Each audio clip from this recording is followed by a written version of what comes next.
আমরা হাটগোবিন্দপুর ফরিদপুরের একদমই পার্শ্ববর্তী একটা জায়গা, শহরতলি বলে এটাকে হাটগোবিন্দপুর।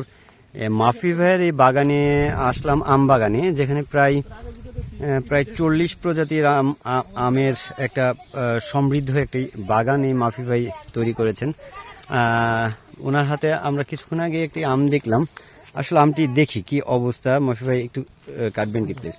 এটা হলো চিয়াংমাই আম। এই আমটা হলো যে শিলপুরে নষ্ট হয়ে গেছে। তো দেখেন কত বড় একটা আম। এই আমের ভিতরে আঠি হয়নি এখনো। আজকে মে মাসের কত তারিখ? এই আমটার নাম কি? চিয়াংমাই। চিয়াংমাই। এটা কোন জায়গায়, কিসের জাত? থাইল্যান্ডের একটা জাত।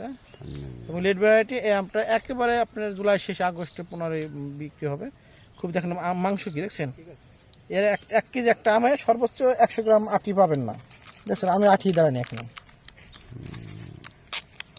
আঠি দাঁড়ায় মানে এই জাতটা দেখেন কি মাংস।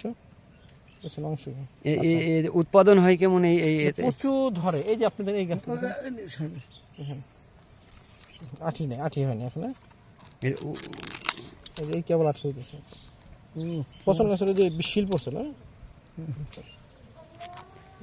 সেক্ষেত্রে বাণিজ্যিক ভাবে এটা চাষ করলে লাভবান হয়। বাণিজ্যিক লাভ, কারণ একটা গাছ 4 বছর একটা গাছে আপনার প্রায় 100 কেজি আম আছে এখন। তা তো অর্ধেকের বেশি আমগুলো পড়ে গেছে বৃষ্টিতে ঝড়ে। আচ্ছা, আলহামদুলিল্লাহ এটা খুবই ভালো একটা লাভবান একটা চাষ। এবং এই আমটা এবং লেট ভ্যারাইটির কারণে দামটা বেশি পাওয়া যায়। আমরা যেহেতু অনলাইনে বেশি 1880 কেজি, কিন্তু আমরা চাচ্ছি এটা অফলাইন চলে আসবে ইনশাল্লাহ। তখন আপনার 200-250 ভিতরে পাওয়া যাবেন। যেমন কাঠিমন 1 কেজি আম তখন বিক্রি হয় 400 টাকা। তুমি নিছো?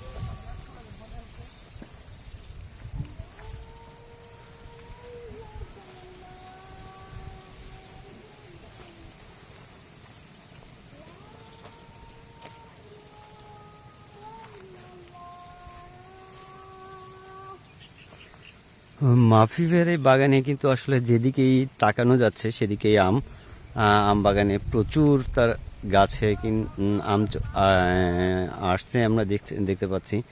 আসলে ব্যবসায়িকভাবে চাষটা মাফি ভাই যতদূর জানালেন এটি অনেক লাভজনক।